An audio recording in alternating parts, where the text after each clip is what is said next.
Today we are going to discuss the पहला news है continuously Canada news में है। कनाडा के साथ हमारा झगड़ा चल रहा है। किस बात को लेकर झगड़ा चल रहा है? खालिस्तानी लीडर्स वहां जाके मांग कर रहे हैं और अभी तो उन्होंने आरोप ये तक लगा दिया, जो हमारे होम मिनिस्टर हैं उनका भी नाम ले लिया कि ये भी उसमें इन्वॉल्व है। तो इसको नहीं, होम मिनिस्टर तो अमित शाह है ना, अमित शाह हैं, उनको कैसे भूल सकते हैं। हाँ, तो वो है GS India and Canada relation को लेके, that will be important. Okay, second news है इंडोनेशिया के जो प्रेसिडेंट हैं वो हमारे रिपब्लिक डे पे चीफ गेस्ट हो सकते हैं। हम रिपब्लिक डे जब भी मनाते हैं तो एक फॉरेन डिग्नेटरीज को बुला के वहाँ पे चीफ गेस्ट के रूप में बुलाते हैं।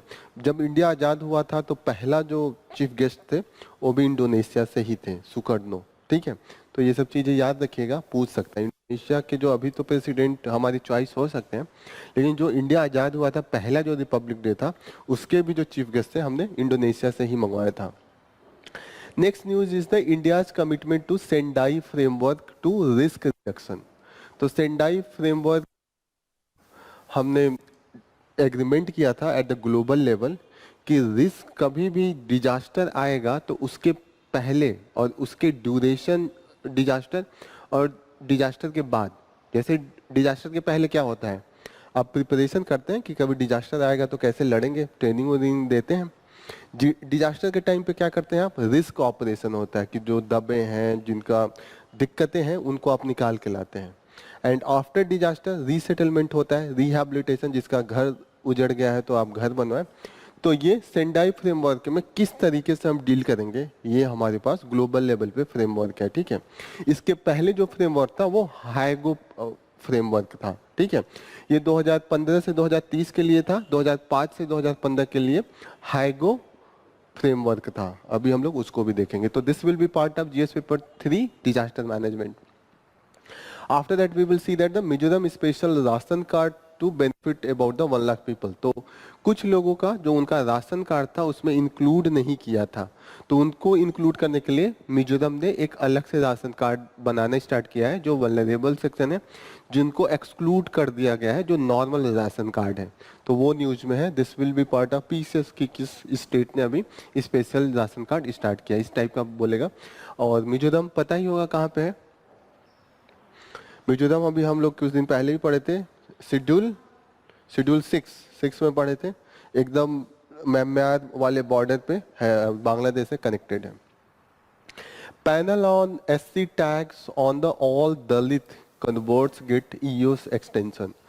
एक हमने जो फॉर्मर चीफ जस्टिस है उनके चेयरमैनशिप में एक कमेटी बनाया है, और उसमें जो एससी कैटेगरी की जो हम रिजर्वेशन देते हैं वो हम और रिलीजन्स पे नहीं देते हैं, सिर्फ 3 रिलीजन को देते हैं, हिंदू, जैन, सिख एंड बुद्ध, 4 रिलीजन को।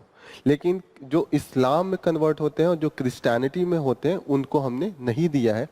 उसी पे एक पैनल बना है कि जो इस्लाम या क्रिश्चियनिटी में कन्वर्ट होते हैं उनको भी दे दिया जाए कि नहीं। तो वो पैनल अभी रिपोर्ट नहीं दिया है, अभी 1 साल का और टाइम मांगा। इस पर काफ़ी डिबेट होता है, देना चाहिए नहीं देना चाहिए, क्योंकि क्रिश्चियनिटी एंड इस्लाम जो है आउट ऑफ इंडिया बॉर्न हुए हैं। कुछ लोग ये भी लॉजिक देते हैं उससे तो दलित जो है वो तो हिंदुइज्म है, वो कास्ट बेसिस है, हिंदुइज्म में है। लेकिन इंडिया में ये भी है कि इंडिया में जो जातिवाद है वो हर धर्म में है। आप देखिएगा कि मुस्लिम्स के लिए अलग मस्जिद हो जाती है उनके कास्ट बेसिस पे। आप केरला में जाइएगा वहाँ पे क्रिश्चियन में 2 तरीके के चर्च होते हैं, दलितों के लिए अलग और जो मेन क्रिश्चियन है उनके लिए अलग। तो इस तरीके का है कि लॉजिक की दे देना चाहिए और नहीं देना चाहिए, इस पर डिबेट है। Then we will see that the new scheme for the ICMR seeks to foster the novel idea to develop the health sector।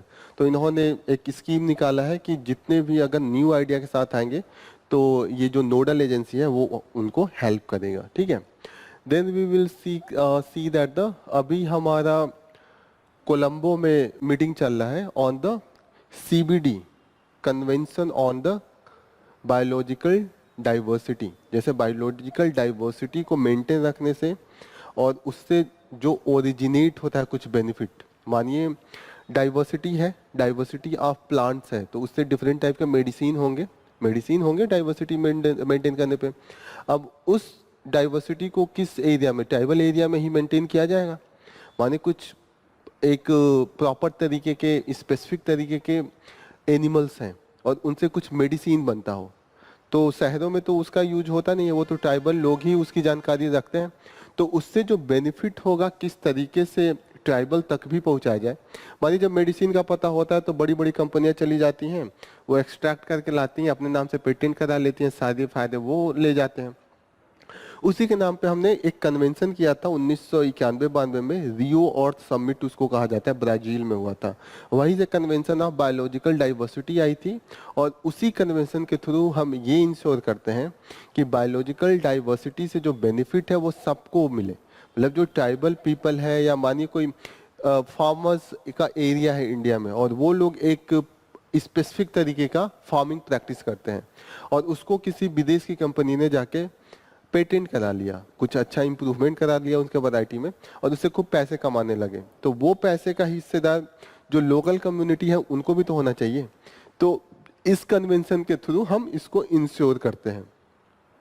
अब इस कन्वेंशन में और भी चीज़ों की ज़रूरत होती है, उसके लिए पैसे लगते हैं। प्रॉपर तरीके से आपको एग्रीकल्चर कैसे मेंटेन करना है, उसमें आप जो भी आजकल क्लाइमेट चेंज से इम्पैक्ट हो रहा है उसको कैसे रिड्यूस किया जाए, उसके लिए जो फंडिंग है उसको लेके इश्यू है, तो वही डिस्कशन इसमें चल रहा है। ठीक है, आपको बस पीसेस के लिए ये जानना है कि ये कोलंबो में हो रहा है और किस जगह पे हो रहा है। Okay, then we will see that how the Tamil Nadu bracing the heat wave. Tamil Nadu ने अभी डिक्लेयर कर दिया कि हीट वेव जो है वो डिजास्टर में काउंट होगा। हीट वेव को अभी तक डिजास्टर में काउंट नहीं करते थे, अब इससे होगा कि जब डिजास्टर में काउंट करने लगेंगे तो तुरंत रिलीफ दिया जा सकता है। जैसे कभी भी जब भी डिजास्टर मैनेजमेंट, डिजास्टर से कोई भी हार्म होता है तो लोगों को कंपेंसेशन दिया जाता है। अब हीट वेव है ही नहीं तो इसको लेके दिक्कत आ रही थी, तो ये यूनियन का है, लेकिन तमिलनाडु ने अपने स्टेट लेवल पे इसको स्टार्ट किया है, उन्होंने रिकॉग्नाइज किया है, तो इसके बारे में एनालिसिस है।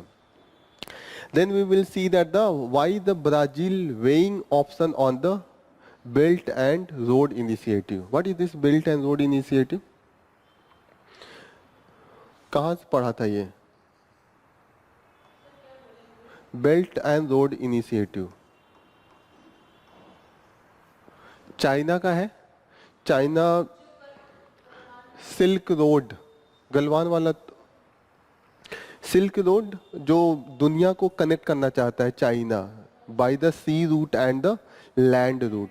अभी हमने वो देखा था कि पाकिस्तान में भी वो एक कॉरिडोर बनवा रहे हैं जो ग्वादार पोर्ट से हो रहा है, उसी के जवाब में हम लोगों ने चबहार पोर्ट बनवा रहे हैं हम लोग ईरान में। चबहार पोर्ट कई बार हम लोग पढ़े हैं, ईरान में चबहार पोर्ट। ओके, तो बेल्ट एंड रोड इनिशिएटिव वो चाइना का है। चाइना पूरे वर्ल्ड में अपना रोड का नेटवर्क बनाना चाहता है ताकि उसका ट्रेड एंड कनेक्टिविटी तेजी से इंक्रीज हो। ठीक है, लेकिन दिक्कत है कि ये रोड बनाने के लिए लोन दे रहा है। जैसे मानिए इंडिया से रोड बनेगा तो इंडिया बनवाएगा ना, तो चाइना कहेगा हम आप बनवाइए, मैं पैसे दूंगा, लेकिन वो लोन के रूप में देता है और वो लोन पे नहीं करने पे उसका वो मिसयूज करता है। एक दिन हम लोग पढ़े थे, पोर्ट भी बनवा रहे हैं श्रीलंका में, उधारी दे दिया, फिर उसको चुकता करने का, इंटरेस्ट पे करने का कैपेसिटी नहीं है, तो ऐसे में वो उनसे कह रहे हैं कि ये पोर्ट ही हमें दे दो, बेच दो। है होता है ना, आप गांव में देखते होंगे, मनी लेंडर,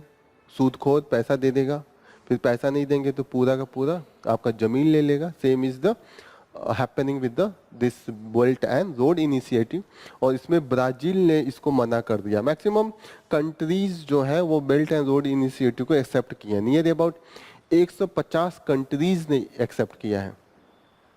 इंडिया ने नहीं किया, कुछ एक्सेप्शनल केस है। इंडिया कैसे करेगा? इंडिया का खुद ही है।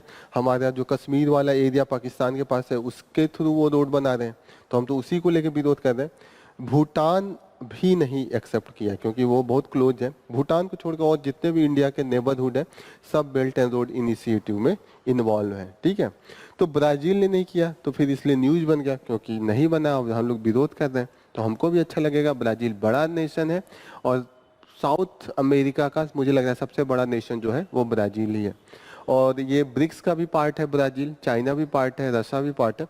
रशिया भी कहीं ना कहीं से बेल्ट एंड रोड इनिशिएटिव को एक्सेप्ट किया है, अभी उसको भी देखेंगे। समझ में आ रहा है बेल्ट एंड रोड इनिशिएटिव क्या है? चाइनीज डेट ट्रैप पे भी एक दिन हम लोग पढ़े थे, डेट ट्रैप पढ़े थे कि चाइना डेट देता है, फिर उसके बाद उसका इंटरेस्ट नहीं दे पाने पे उन पे डिफरेंट कंडीशन रखता है और यहाँ तक उनका लीज करवा लेता है। तो ये चीज़ें बेल्ट एंड रोड इनिशिएटिव में है। From the spokesman to the leader, ये है अभी हिजबुल्लाह के जो हेड को मारा है, नसरल्लाह कुछ ऐसे नाम था ना, नसरल्लाह को मारा है और उसके जगह पे कासिम, क्या नाम था, कासिम किसी को करा है, अभी उसको देखते हैं, तो उन्हीं पे है ये, ठीक है। क्लिंगिंग टू पावर ये है कि अभी हमने जर्मनी और स्पेन दोनों के प्राइम मिनिस्टर का विजिट हुआ था इंडिया में, तो हम थोड़ा सा इंडिया बैलेंस कर रहा है कि जो हमारा यूरोपियन पावर है, चाइनीज पावर है, हम डाइवर्सिफाई कर रहे हैं, तो उस पर ये टोटल एनालिसिस है, we will be studying that, ठीक है। तो ये है, उसके बाद साइंस एंड टेक पे कुछ टॉपिक है तो उसको हम लोग देखेंगे। मेनली जो टॉपिक हम लोग कवर करने जा रहे हैं, this will B from this section. पहला है कि यही है कि कनाडा है वो चार्ज कर रहा है इंडिया को कि अमित शाह भी उसमें इन्वॉल्व है। किसको मारा है, क्या नाम है उस खालिस्तानी लीडर का जिसको हमने, वेरी गुड, निज्जर, हरदीप सिंह निज्जर, ठीक है। कनाडा ये है, कनाडा के आसपास ये देखिए हडसन बे बहुत फेमस है, लैब्राडोर सी फेमस है, दिख रहा है। बे का नाम सुना है? इंडिया में कौन सा बे है? Bay of Bengal, very good. Gulf का नाम सुना है? What is the gulf and what is the bay? खाड़ी, बंगाल की खाड़ी। क्या होता है बे एंड गल्फ? सी बहुत ही बड़ा वाटर बॉडी होता है और वो लैंड से इनक्लोज्ड होता है, उसका ओपनिंग होगा, ये ओपनिंग है लेकिन और तरीके से लैंड से इनक्लोज्ड है, ठीक है।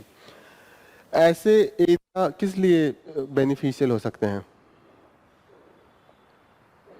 बे ऑफ पोर्ट, हार्बर आराम से आएगा, ओपन सी में दिक्कत होगा आपको लोडिंग अनलोडिंग करने में, अगर ये इंसर्कल्ड है तो आसानी से हो सकता है। What is the difference between bay and gulf? Gulf भी तो पढ़ते होंगे, गल्फ ऑफ कच्छ पढ़ा है, इधर बे ऑफ बंगाल, तो दोनों तो समुंदर का ही एरिया है लैंड से, डिफरेंस क्या है? हाँ वेरी गुड, गल्फ थोड़ा सा ज्यादा ओपन है, दोनों इनक्लोज्ड होगा, लेकिन जो गल्फ होगा, बे ज्यादा होगा, गल्फ कम होगा, ज्यादा होगा और गल्फ कम होगा, जितना कम होगा तो उतना ज्यादा वो पोर्ट एंड हार्बर के लिए इजी होगा। जैसे आप मटका है और एक ऐसे ये है, दोनों तो तीनों तरफ से इनक्लोज्ड है, एक ही तरफ से ओपन है, लेकिन ये मटका का जो है वो यहाँ पे नैरो होते जाता है, तो इससे क्या होगा, खाना थोड़ा टेस्टी बनता है। आप देखते होंगे कि हांडी मटन बहुत फेमस है, उसको एकदम पकाया जाता है। इसमें मैं जस्ट एक एग्जांपल दे रहा हूँ, ठीक है। Same is the case with the this, जैसे यहाँ पे है हार्बर बनाने के लिए जितना ज्यादा क्लोज रहेगा उतना आसानी होगा, क्योंकि लहरें बार बार टकराएंगी नहीं। हमें लोडिंग अनलोडिंग करना है, मेन रोड पे करूंगा कि किनारे लाके करूंगा? कोई अगर पार्क है तो वहाँ इजी होगा, मेन रोड पे तो दिक्कत होगा ना। तो मेन रोड और अंदर ले जाके पार्क में करें, वही डिफरेंस है। दोनों में है इनक्लोजर, लेकिन ये जो गल्फ होगा वो थोड़ा सा ज्यादा क्लोज्ड होगा। और एक चीज और है, डीप भी होगा। जो बे है वो सैलो होगा, सैलो का मतलब पानी जो है छिछला होगा, और गल्फ होगा वो डीप होगा, ठीक है। डीप होने का फायदा ये है कि बड़े बड़े शिप भी आ जाएंगे, फंसेगा नहीं ना, शिप तो बड़े बड़े चाहिए, जितना गहरा हो और बगल में लैंड हो तो बड़ा बड़ा शिप भी आप लाके लोडिंग अनलोडिंग कर सकते हैं। This is the main difference, gulf and bay. समझ में आ गया? दोनों का है सेम ही कि सी वाटर बॉडी है, enclose by the land in circle. यही है कि जो नैरो होगा वो that will be the gulf, narrow and deeper gulf. Canada ये है, इन्हीं से लड़ाई चल रहा है। इसका कैपिटल जो है वो है Ottawa. Ottawa is the capital of the Canada, ठीक है। मॉन्ट्रियल वो दिख रहा है, मॉन्ट्रियल का नाम सुना है कभी? मॉन्ट्रियल प्रोटोकॉल, ओजोन लेयर को कैसे कम करें उसका जो हमारे पास प्रोटोकॉल है जिसको हम फॉलो करते हैं, that is the Montreal protocol. ये बगल में है, यहीं पे है। This is for the reduction of the ozone layer. Ozone layer कहाँ पे है?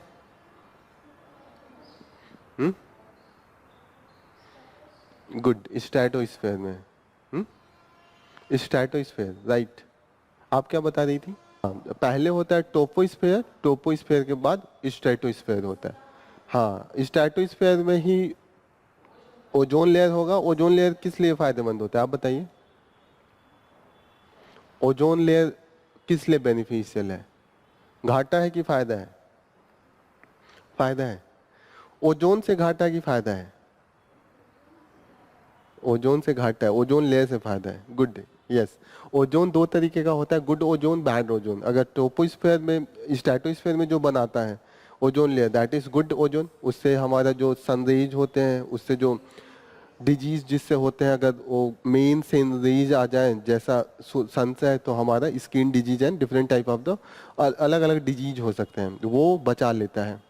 लेकिन वही ओजोन यहाँ पे फॉर्म हो जाए तो वो हमारा एयर पोल्यूशन करता है और हमें रेस्पिरेटरी जो बीमारियाँ होती हैं, जो हमारे सीने को जाम करती हैं, जैसे आस्थमा हो गया और भी जितनी भी रेस्पिरेटरी सांस लेने वाली बीमारियाँ होती हैं, वो ओजोन से हो सकती हैं।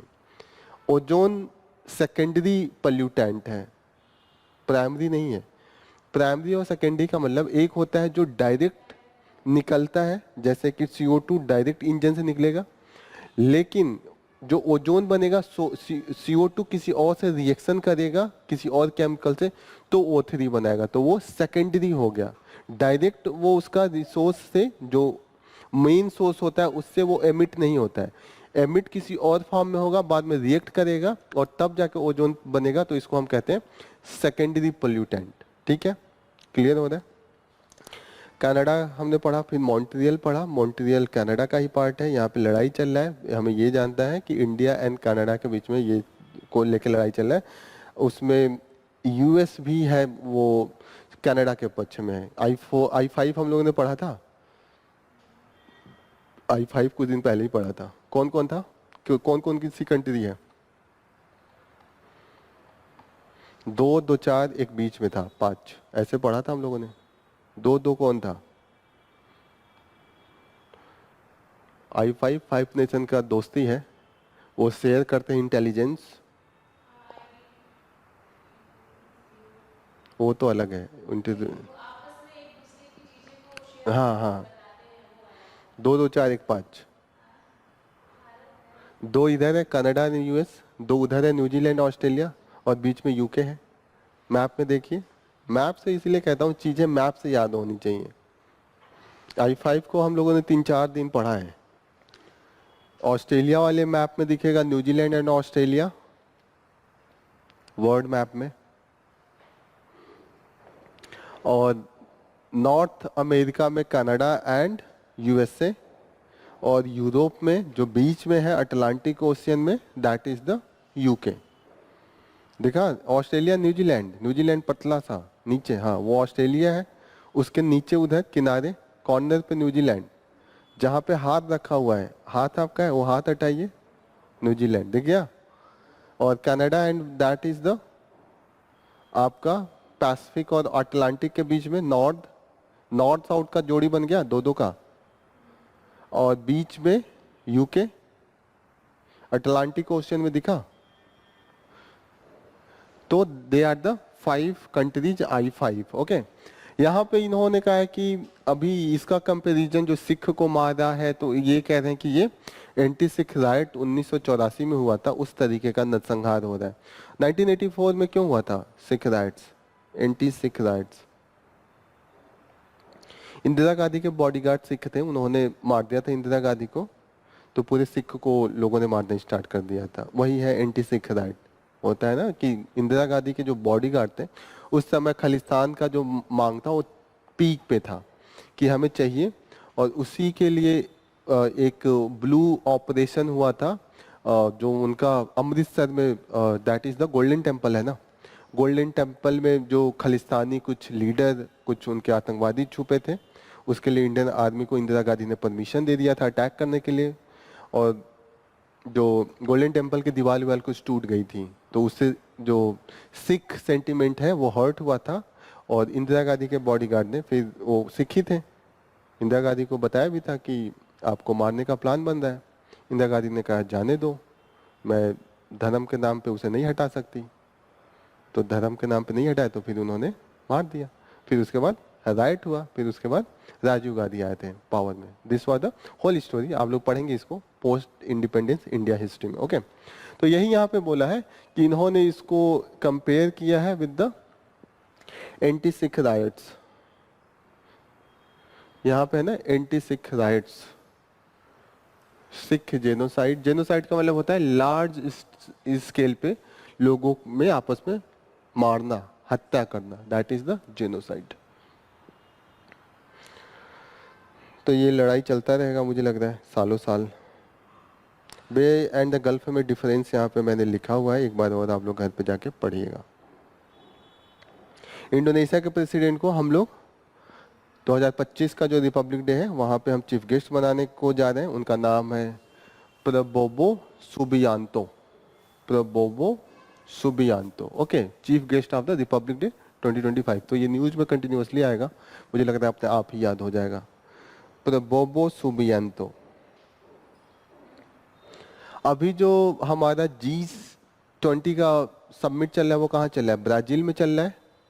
अगले महीने मोदी जी जाएंगे पार्टिसिपेट करने के लिए। उसके पहले इंडिया में चला था, खूब न्यूज आता था एक साल तक। उस साल आप लोगों ने याद होगा जब G20 का हो रहा था, हम लोग एकदम पूरा उसको दिखा रहे थे कि इंडिया कितना बड़ा हो गया है। उसके पहले इंडोनेशिया में हुआ था, इस बार ब्राजील में, इसके पहले इंडिया में, और उसके पहले इंडोनेशिया में हुआ था। Okay, Prabowo Subianto. Prabowo Subianto यहाँ पे है, प्रबोवो। G20 का समिट जो अभी चल रहा है ब्राजील में चल रहा है। इसके पहले इंडिया में था और उसके पहले इंडोनेशिया में था। इंडिया में था, इतना न्यूज तो आ रहा था। इंडिया और इंडोनेशिया के बीच में हम लोग कोऑपरेट करने के लिए मिलिट्री लेवल पे हम लोग एक्सरसाइज करते रहते हैं। उस एक्सरसाइज का नाम है गरुड़ शक्ति। इंडिया एंड इंडोनेशिया की आर्मी है, वो एक्सरसाइज करती है ताकि हम लोग एक दूसरे का सिस्टम को जान सके। हमने कई ऐसे पढ़े हैं, कई ऐसे। तो जो इंडिया इंडोनेशिया के बीच में उसका नाम है गरुड़ शक्ति के नाम से हम करते हैं। सिंज तुंग में इस बार हो रहा है, that is into the Indonesia. सिंज तुंग, सिंज तुंग में हो रहा है। इंडोनेशिया के फर्स्ट प्रेसिडेंट जो थे सुकार्नो, वो इंडिया के फर्स्ट चीफ गेस्ट थे रिपब्लिक डे के। जब इंडिया का पहला रिपब्लिक डे हम कब बनाए होंगे? 26 जनवरी 1950 को ही बनाए थे पहला, जब हमने अपना डिक्लेयर किया था उसी दिन सेलिब्रेट किया था। 19 के जो चीफ गेस्ट थे, नहीं, इंडोनेशिया के पहले राष्ट्रपति नहीं थे, वो फर्स्ट प्रेसिडेंट वो थे, लेकिन इंडिया के भी फर्स्ट चीफ गेस्ट थे। इंडोनेशिया के तो थे, फर्स्ट प्रेसिडेंट इंडोनेशिया के भी थे। सुकार्नो थे, उसके चीफ गेस्ट थे। आपने दो दो फैक्ट निकाल लिया। Sukarno was very close friend to the Nehru, और नेहरू के साथ इन लोगों ने मिलके ही जो नाम स्टार्ट हुआ था, नाम नॉन अलाइनमेंट मूवमेंट, इंडिया और जितने भी डेवलपिंग कंट्रीज, अपना नहीं होता था कि दो ब्लॉक, रसा का ब्लॉक बन गया था और यूएस का ब्लॉक बन गया था। इससे हटके जो तीसरा ब्लॉक हमने क्रिएट करने की कोशिश की थी डेवलपिंग कंट्रीज के लिए, that was the non alignment movement. उसमें 5 लीडर का नाम आता है। एक लीडर जो इंडिया का लीडरशिप था, नेहरू। दूसरे जो लीडर है सुकार्नो भी आते हैं, ठीक है। इजिप्ट के प्रेसिडेंट नसीर हैं, वो आते हैं। घाना के प्रेसिडेंट आते हैं, ठीक है। तो ये 5 कंट्रीज थे जो मिलके इन्होंने स्टार्ट किया था। क्लियर? तो यही इस न्यूज में मेन है। Next important news is the India committed to the Sendai framework. तो Sendai framework is for the disaster management.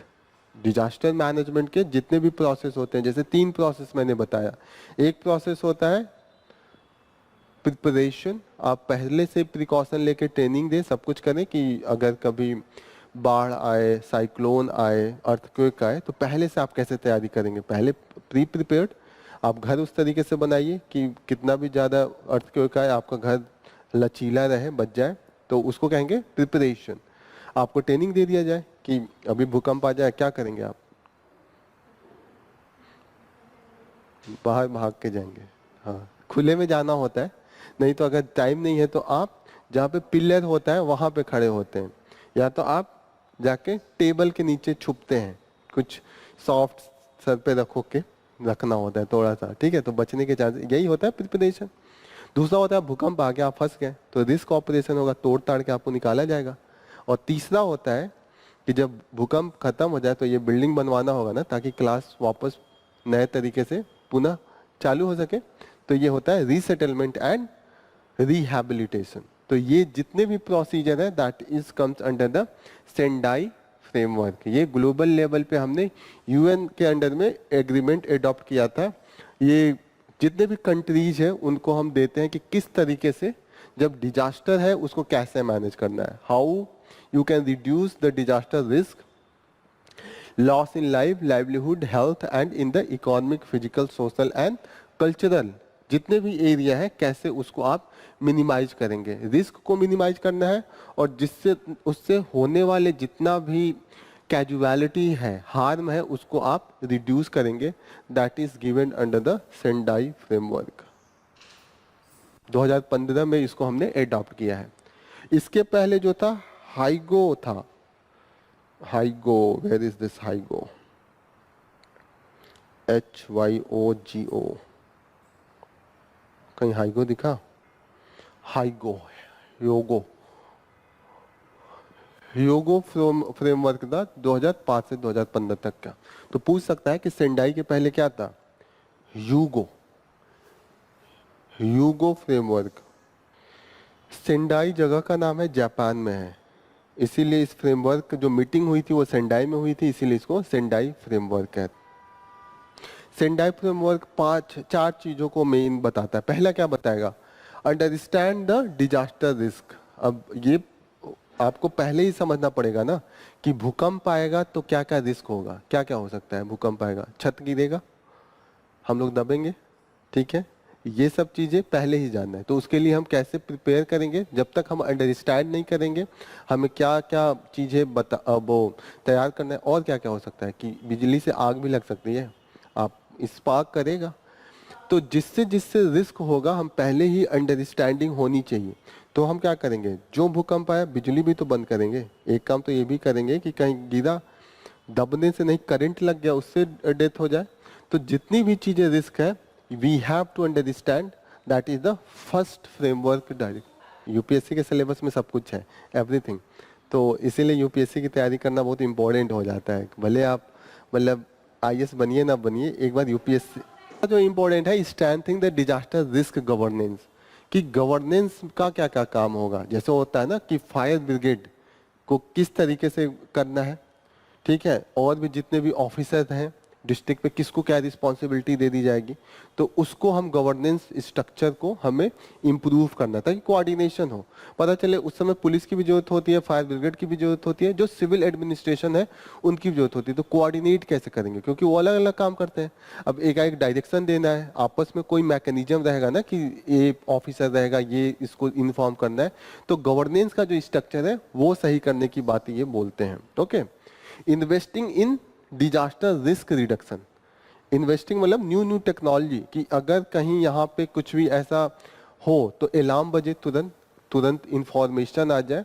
तो उसके लिए टेक्नोलॉजी पे करना पड़ेगा ना, आपको पहले से ही सब कुछ लगाना पड़ेगा, तभी तो पता चलेगा। और जिस तरीके से जैसे बिल्डिंग रिजिलियंस कैसे बना है उस तरीके का टेक्नोलॉजी आना चाहिए कि क्या हम पिलर्स लगाएं, किस तरीके का हम इसमें जो रॉड होता है वो लगाएं, सब कुछ होगा ना। तो वो उसके लिए हमें इन्वेस्टमेंट करना पड़ेगा, investing in disaster risk reduction. और लास्ट होगा enhancing disaster preparedness for the effective response. जब आ जाए तो उसके बाद कैसे जल्दी जल्दी रिस्क ऑपरेशन करें, क्योंकि आप पता चले कि बिल्डिंग ढही हुई है, कुछ आपको उठाने के लिए मलबा ही नहीं है। जैसे अभी देखिए बीच में टनल में फंस गए थे, हमारे पास मशीन ही नहीं थी कि कैसे होल करें, इतना दम वम लगाए, फिर भी 1 महीना 1.5-2 महीना लगा दिया, तब जाके इन्हें रिस्क करें। अगर टेक्नोलॉजी होती फटाक से करते, पहले से प्रिपेयरनेस नहीं था कि इस तरीके का टनल में अगर दिक्कत आएगा तो क्या किया जाएगा। तो पूरी की पूरी गवर्नमेंट मशीनरी लगने के बाद भी दिक्कत आ रही थी। तो that means you have to enhance the disaster preparedness. पहले से ही आप सीखिए, आप सीखिए कि यूएस के लोग क्या क्या करते हैं, उनके पास क्या टेक्नोलॉजी है, कोशिश कीजिए कि खरीद के आप भी रखें, ताकि जब रिस्क आए तो you can use that technology. तो ये चारों चीजें हैं वो सेंडाई फ्रेमवर्क के अंडर में है। तो डिजास्टर मैनेजमेंट से कभी भी क्वेश्चन आएगा आपको इसी लाइन पे लिखना है, ये मेंस में आप आसानी से लिख सकते हैं। डिजास्टर आएगा फिर आप लोग सिर्फ 3 चीज़ों को याद रखिएगा कि डिजास्टर के पहले हमें क्या करना होता है, डिजास्टर के ड्यूरिंग क्या करना होता है और डिजास्टर के बाद क्या करना होता है। और मेन चीज़ें होती है कि फंडिंग का आप इशू उठाएंगे, टेक्नोलॉजी का इशू उठाएंगे, coordination with in the governance. जो गवर्नेंस क्या होता है, ये ऑफिसर लोग होते हैं, कोई पुलिस का ऑफिसर है, कोई सिविलियन ऑफिसर है, कोई रिवेन्यू का ऑफिसर है, ये लोग आपस में कोऑर्डिनेट करके ही करेंगे, तभी चीज़ें आसानी से ऑपरेट होंगी। Next important news is the Mizoram special ration card. तो इन्होंने जो राशन कार्ड है for the low income family के लिए किया है, that covered under the national food security act. अब नेशनल फूड सिक्योरिटी एक्ट किसके लिए बनाया गया है, जिसको गरीब है, खाना नहीं है, उसी को तो खाना देंगे। वो 100 रुपए के खाने के लिए क्यों जान देगा, क्योंकि वो 100 रुपए नहीं कमा पा रहा है। अब उसी के आप राशन कार्ड नहीं दे रहे हैं तो क्या फायदा। तो सबसे ज्यादा इंपॉर्टेंट है कि उसी को राशन कार्ड दीजिए। और ऐसे कैटेगरी में कौन आएगा, जो सबसे अनपढ़ है, नहीं पढ़े लिखे हैं एकदम, मानिए कोई रैक पिकर्स है, जो लोग कबाड़ उठाते हैं उस तरीके के हैं, वो पढ़े भी नहीं होते हैं, तो उनके लिए ज़्यादा दिक्कत होता है, क्योंकि उनको राशन कार्ड कैसे पता होगा। 50 मैकेनिज्म होता है, इसके पास जाइए उसके पास जाइए, उन लोगों को नहीं पता होता है। तो जल्दी से बनवाने के लिए मिजोरम ने एक अलग से इन्होंने मैकेनिज्म स्टार्ट किया है। Next important news is the panel on the supreme court tag for the Dalit reservation. जो कन्वर्ट है उनको रिजर्वेशन कैसे दिया जाए, उसको लेके बड़ा डिबेट चलता है। डिबेट आजकल ज़्यादा चलने लगा, क्योंकि अब बीजेपी की गवर्नमेंट है, वो कह रहे हैं मुस्लिम कन्वर्ट को तो कत्ते ही नहीं देंगे। तो थोड़ा सा टसल होने लगता है। मुस्लिम एंड क्रिश्चियनिटी को लेके कॉन्स्टिट्यूशन में हमारे पास क्लियरिटी नहीं है। जो फर्स्ट प्रेसिडेंशियल ऑर्डर था, उन्होंने कहा कि हम देंगे, जो कन्वर्ट है, जो इंडिया में जितने भी रिलीजन है, जैसे हिंदू, सिख एंड बुद्धिस्ट, इसमें तो जैन को भी नहीं दिया है। मुझे लग रहा था जैन है, तो जैन भी नहीं है, मैं एक बार और कंफर्म करूंगा। तो जैन नहीं है, 3 को दिया है। तो अगर इसी में जो कन्वर्ट है तो उन्हीं को हम एससीज का जो रिजर्वेशन की बेनिफिट्स होते हैं वो देते हैं। और सिख, हिंदू, देखिए यहाँ पे है किसको किसको देते हैं, हिंदू, सिख एंड बुद्धिस्ट। जैन में कंफ्यूजन हो सकता है, क्योंकि जैन भी तो इंडिया में ही ओरिजिनेट हुआ है ना। तो जैन नहीं दिया है, मैं एक बार चेक करता हूँ कि सही में है कि नहीं है। मुझे लग रहा था जैन है, तो जैन नहीं है। तो ये आप लोग लिख लीजिएगा किनारे, आप भी वेरीफाई कीजिएगा, ठीक है।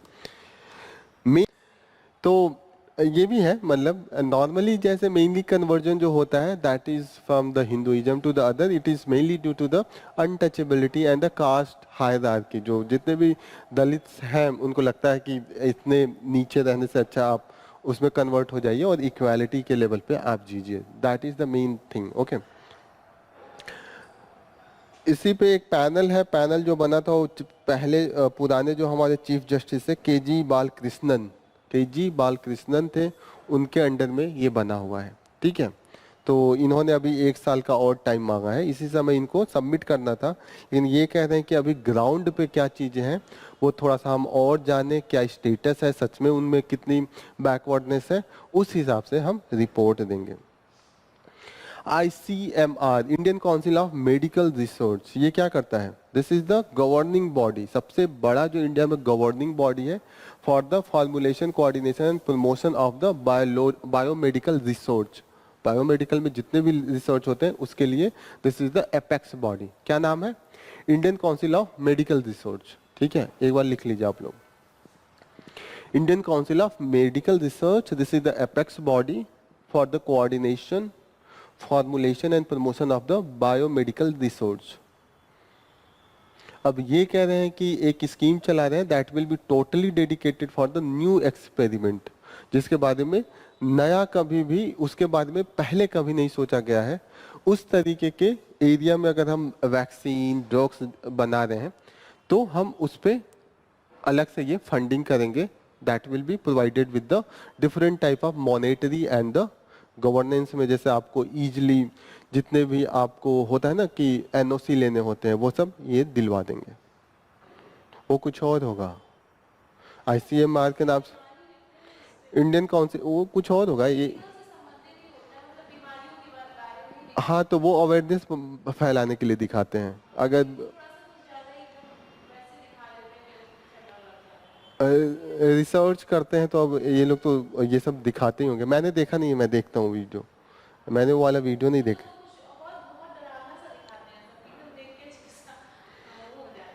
क्या हॉरर पिक्चर दिखा देते हैं? आप लिंक भेज दीजिएगा, हम लोग भी पहले देखते हैं।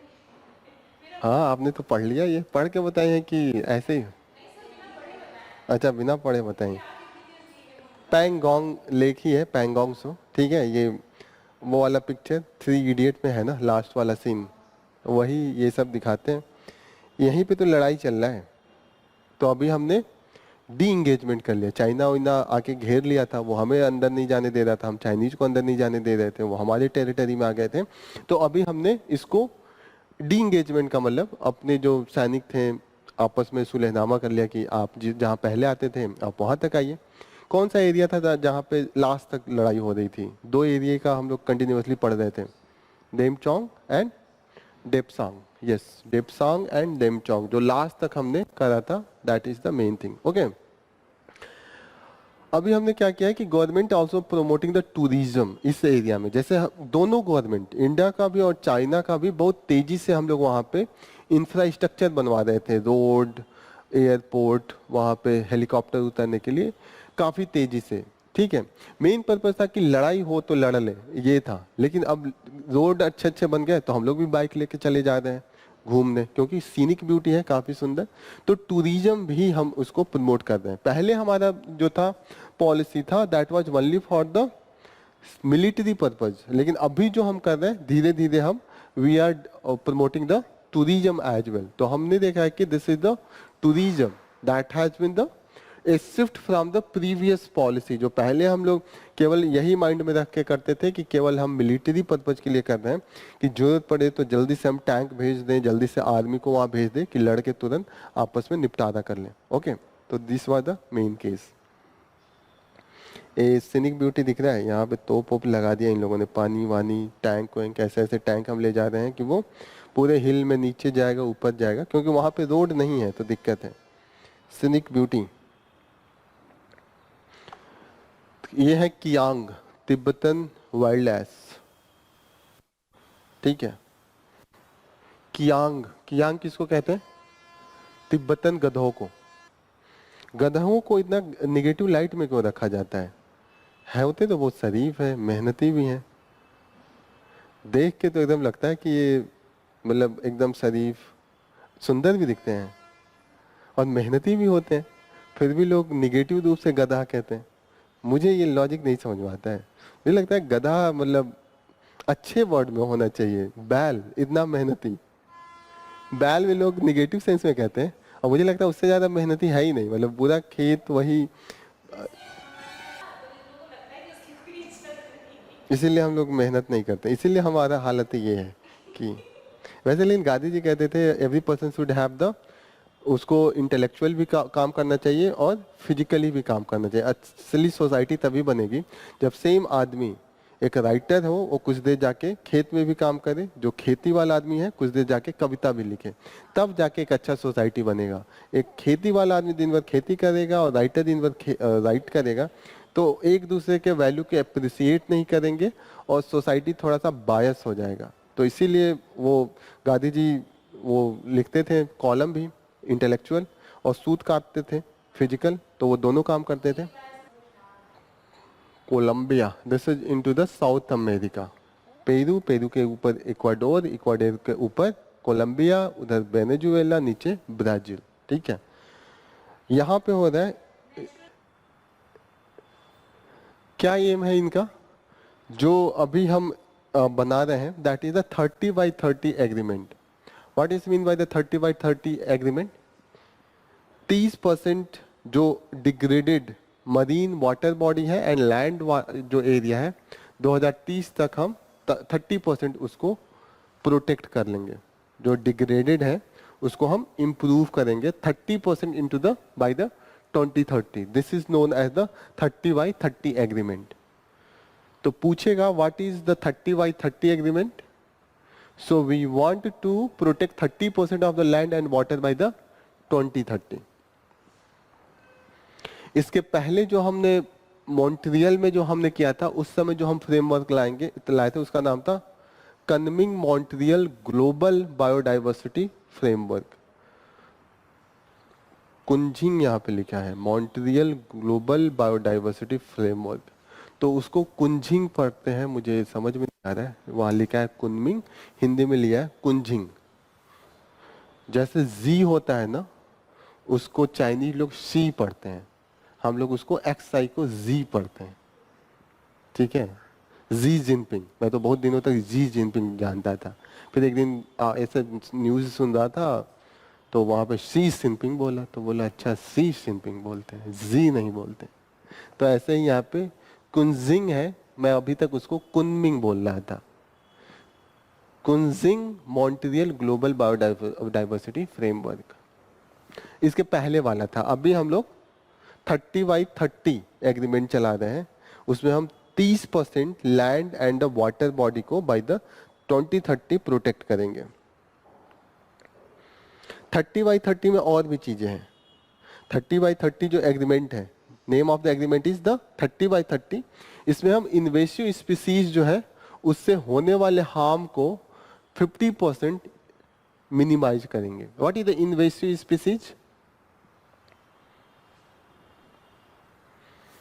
आक्रामक विदेशी प्रजातियां, इन्वेसिव स्पीसीज। ये हिंदी वाला एक बार जाके दोबारा आप लोग मैच करते रहिएगा। जैसे होता है कि कुछ चीजें यहाँ पे नहीं हो और वो बाहर से इंट्रोड्यूस हो गई और यहीं पे खुद वहीं दिखे चारों तरफ, तो वो इन्वेसिव स्पीसीज हो गया। और लोकल जो एरिया होता है वहाँ की जो डिमांड होती है, मानिए कोई तालाब है, कोई ऐसा पौधा आ गया कि पूरे तालाब में वो फैल गया, तो जो वहाँ की लोकल जो प्लांट्स होते होंगे उनको भी तो ऑक्सीजन चाहिए होता होगा, सब ये ले लेगा तो वो क्या लेंगे, तो वो सूखने लगते हैं, वो गायब होने लगते हैं। तो इन्वेसिव स्पीसीज से हमेशा घाटा होता है, क्योंकि बाहर के होते हैं तो उनका कोई लोकल प्रीडेटर नहीं होता है। प्रीडेटर का मतलब होता है ना, जैसे हम लोग देखते हैं कि फूड चैन होता है, एक को खाने के लिए ऊपर वाला बना होता है, तो बैलेंस बनाए रखते हैं कि चूहा को कौन खाएगा, उससे बड़ा वाला, फिर उसको उससे बड़ा वाला, तो ऐसे हम बैलेंस बनाए रखते हैं। अगर कोई इन्वेसिव स्पीसीज आ गया तो उसका तो कोई प्रीडेटर होता नहीं है, तो वो कैप्चर कर लेता है उस एरिया को, तो उससे भी घाटा है। तो हम क्या चाहते हैं, that we want to decrease by the 50%। मानिए आप तालाब में देखिएगा जलकुंभी टाइप का होता है ना, वो फॉरेन स्पीसीज है, यहाँ का नहीं है, लेकिन आप हर जगह वही दिखता है। एक आप ऐसे रोड पे जाते होंगे, भांग का पेड़ होता है, उसी टाइप का एक और पेड़ दिखता है, वो यहाँ का नहीं, वो साउथ अमेरिका से आया है, पर हर जगह वही दिखता है। लोकल घास उसको गायब कर दिया है, क्योंकि उसका कोई प्रीडेटर नहीं है, उसको बकरियां वकरियां नहीं खाती हैं, घास उस खा जाएंगी, तो दैट्स वाई वो सरवाइव कर जाता है। और जो लोकल्स यहाँ पे हैं वो एलिमिनेट हो जाते हैं। तो इन्वेसिव स्पीसीज से ये घाटा है, हम उसको भी कम करना चाहते हैं। Okay, Besides that, we also aim to reduce the pollution risk and the negative impact of the pollution from the all source of the tolerable level.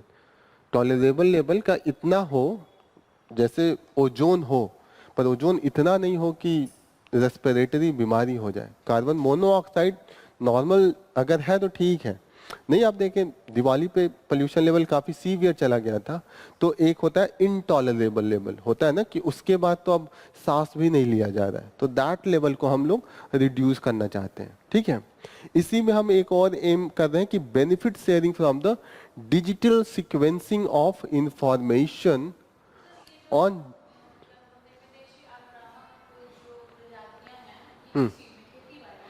हर जगह आ सकते हैं, खेती में आएंगे, खेत में अगर चला गया तो आपके खेत भर जाएंगे। जैसे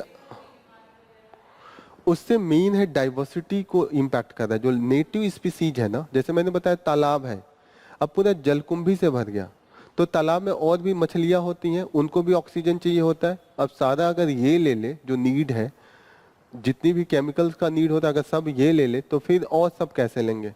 तो वो क्या होते हैं, जैसे मानिए किसी एरिया गोरखपुर है और सारा लोग बिहार से आ जाए और सारा आसपास के जमीन खरीद ले, तो फिर गोरखपुर वाले लोग विरोध करेंगे ना, या तो गायब हो जाएंगे, फिर आपको हर जगह यहाँ पे जो गोरखपुर का लैंग्वेज है that will be replace by the Bihar वाला। जैसे है ना, अभी तो आटा बाटा ऐसे बोलते हैं ना यहाँ पे, जात आटा, वहाँ पे अइबा जइबा ऐसे बोलेंगे। आर यू गेटिंग ना, उनका बिहार वाला हो जाएगा। फिर जो यहाँ वाले कहेंगे कि अरे हमारा लैंग्वेज कहाँ गया, होगा ना।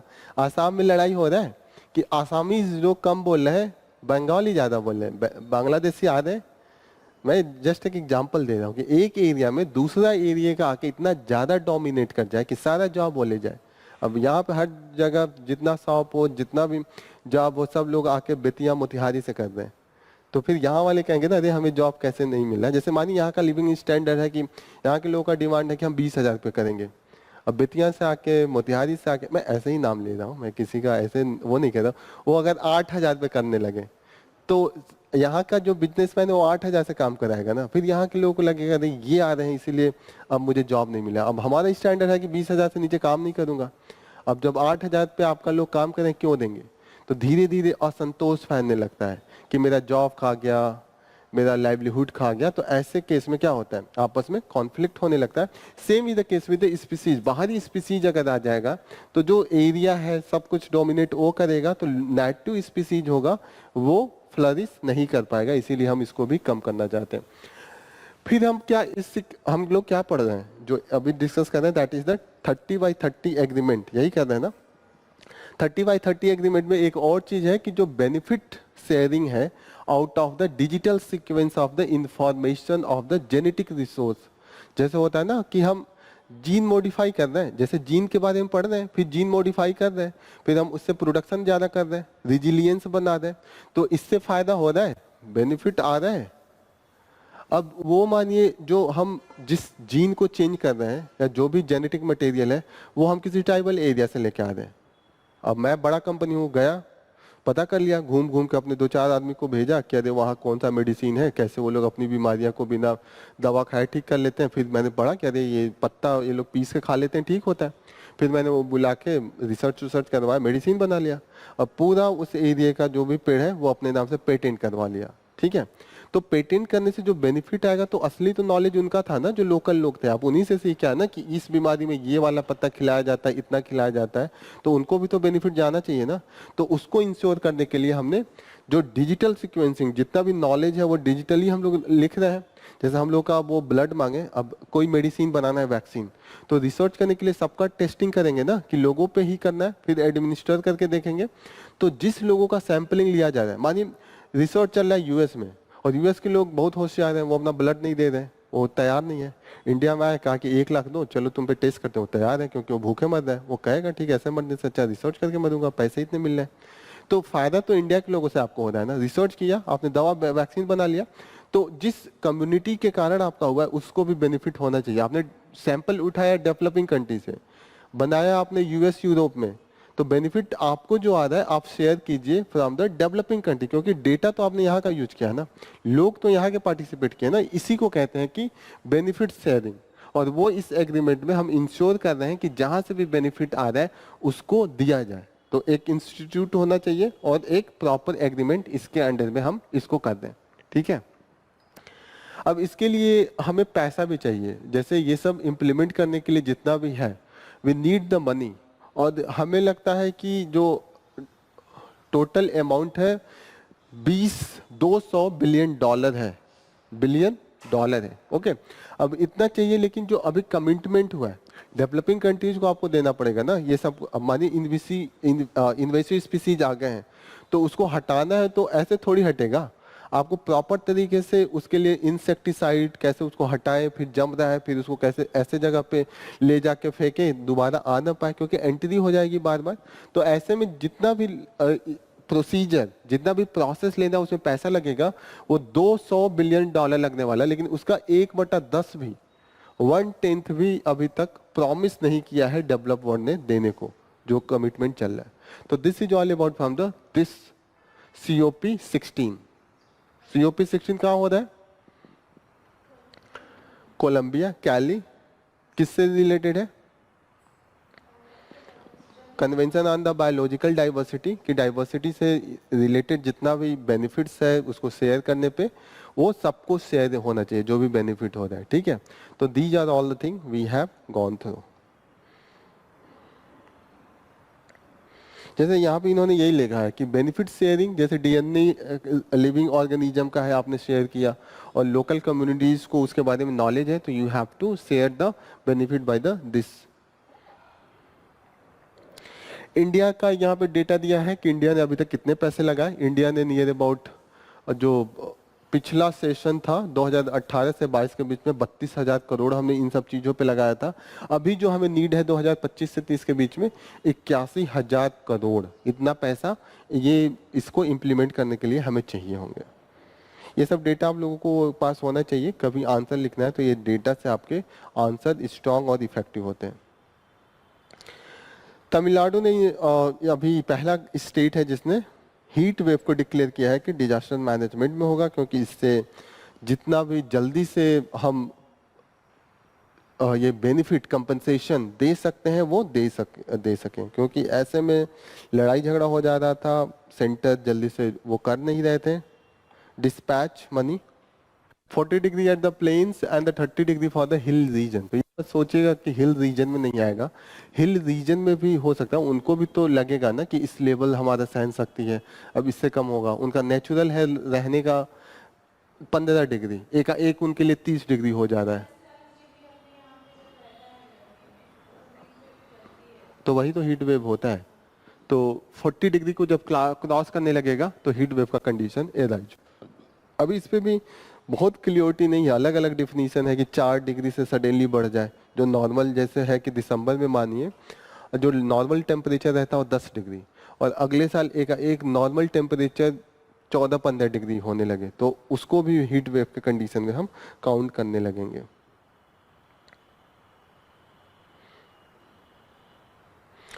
लास्ट न्यूज है ब्राजील एंड BRI को लेके। BRI क्या है? बेल्ट एंड रोड इनिशिएटिव, किसका है? चाइना। और क्या इश्यू आ रहा है इसको लेके? Debt trap.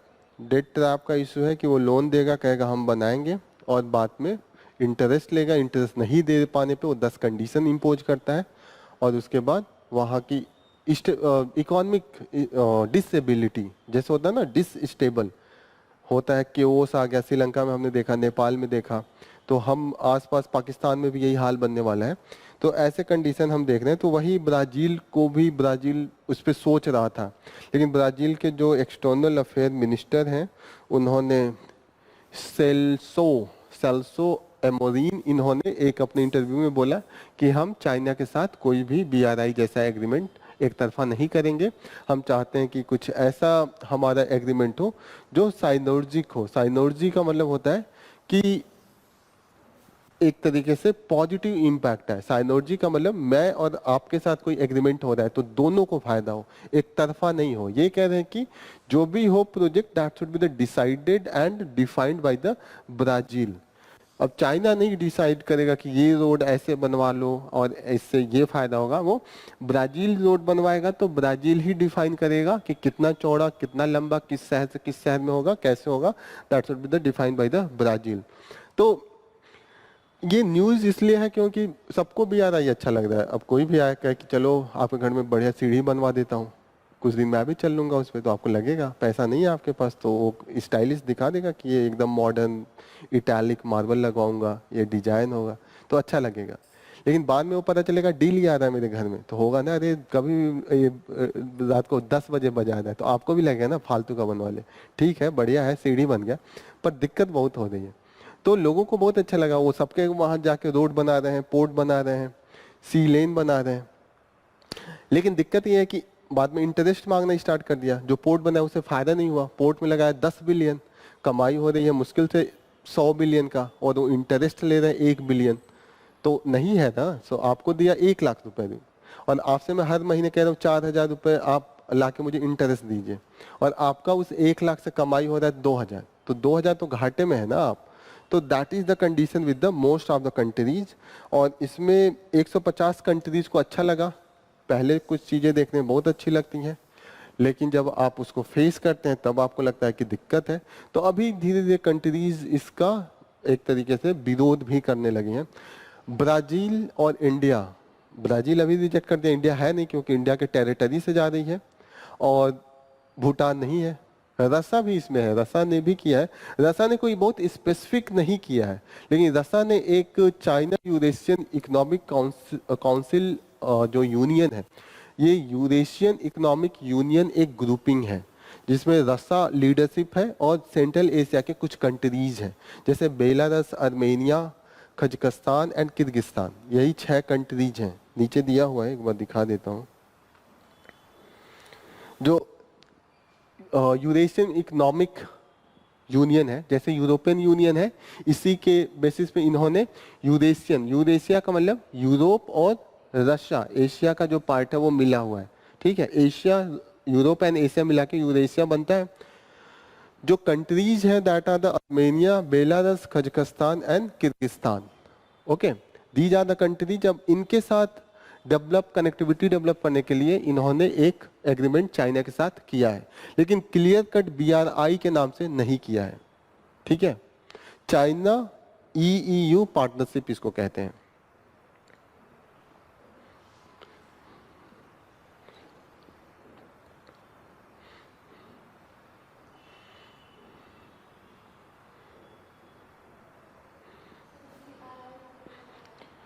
Belt, BELT, belt and road, R से ROAD, I से initiative, belt and road initiative. Kazakhstan ये है, किर्गिस्तान ये है, रसा ऊपर है, अजरबैजान ये है, आर्मेनिया ये है, ओके। चाइना इधर है।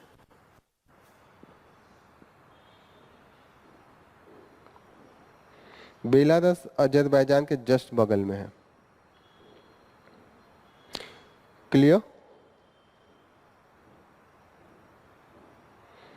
ये तमिलियन एक्टर है, इस समय न्यू पार्टी बनाए हैं, काफ़ी ये न्यूज़ में है, ठीक है। तो अभी तक तो कोई सीट इन्होंने जीता नहीं है, पर तमिलनाडु के पॉलिटिक्स में थोड़ा सा चहल महल बना के रखे हैं। तो विजय का नाम आप लोग ध्यान रखिएगा, अभी न्यूज में बहुत आने वाला है, ठीक है। Spokesman to the leader Naim Qassem, Hezbollah के जो हेड हैं, क्या नाम था? नसरल्ला, हसन नसरल्ला। इनको इजराइल ने मारा है, फिर हेड बनाना पड़ेगा किसी को, तो इन्हीं के जो डिप्टी थे उनको नईम कासिम को डिप्टी बनाया है, ठीक है।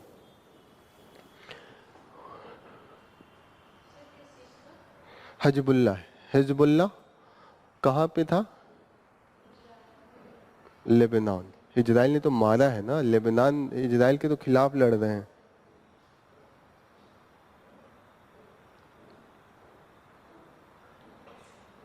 जॉर्जिया एंड मोल्दोवा में इस समय इलेक्शन हो रहा है। ये पहले USSR के पार्ट थे, रसा अभी भी चाहता है कि ये हमारे पार्ट बने, तो वहाँ पे हमेशा कोल्ड वार का लड़ाई अभी भी होता है। यूरोपियन कंट्रीज हैं वो चाहते हैं कि हमारी तरफ शिफ्ट हो, रसा चाहता है हमारी तरफ शिफ्ट हो। अभी इलेक्शन हुआ है तो अभी फिर से इनको बोला गया है कि काफ़ी धांधली हुई है, जो प्रो रसा वाला लीडर था उसको इन्होंने डिक्लेयर कर दिया एज ए विनर। तो इसको लेके वहाँ पे थोड़ा सा एक तरीके से डिस्प्यूट वाला मामला है। तो what is the name of the country? Georgia and Moldova, ठीक है, लिख लीजिए। मोल्दोवा, ये है ना मोल्दोवा, MALDOVM, मोल्दोवा। इनको कॉकस कंट्री भी कहते हैं, क्योंकि यहाँ पे कॉकस माउंटेन है। 3 कंट्री कॉकस कंट्रीज में आते हैं, एक है Georgia, Moldova and Azerbaijan. I think अभी देखते हैं नीचे है कॉकस माउंटेन, यहाँ पे है caucus countries, caucus mountain.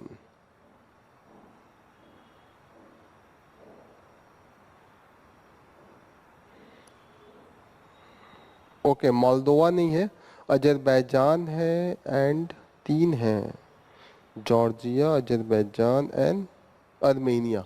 Armenia है कॉकस कंट्रीज में। कॉकस कंट्रीज जो है ना, जो वेस्ट यूरोप है और एशिया का जो वेस्ट पार्ट है उसके बीच के कंट्रीज हैं।